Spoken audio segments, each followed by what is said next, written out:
আদিল ওরফে শাকিলকে খাদিজা ভালোবাসতো। খাদিজার আগের স্বামী ছিল ওই শাকিল। এখন সে খাদিজার স্বামী চেয়ারম্যানের বাসায় কাজ করে। আদিল খাদিজাকে ছেড়ে সামান্তা নামক এক লোভী মেয়েকে বিয়ে করে। ওই লোভী মেয়ে শাকিলের উপর মিথ্যা মামলা করে। তার কারণে শাকিল 6 মাস থেকে পালিয়ে বেড়াইতেছে। এইভাবে নাম বদল করে আদিল থেকে শাকিল হয়ে গেছে। বন্ধুরা, 5 নং পর্বটি কী ঘটবে, 5 নং পর্বটি কবে আসবে, 5 নং পর্বটি আগে পেতে আমাদের চ্যানেলটি সাবস্ক্রাইব করে পাশে থাকেন।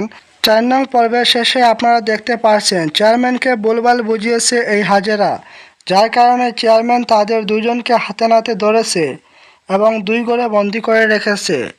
এটা চেয়ারম্যানের ছোটো ভাই এবং ছোটো ভাইয়ের বউ জানতে পারে চেয়ারম্যানকে কুপরামর্শ দেয়। 5 নং পর্বের মূল আকর্ষণ হচ্ছে খাদিজা কি নির্দোষ প্রমাণ হবে নাকি শাকিল নির্দোষ প্রমাণ হবে, চেয়ারম্যান কি করবে তাদের দুজনকে, এটাই দেখার বিষয় 5 নং পর্বে।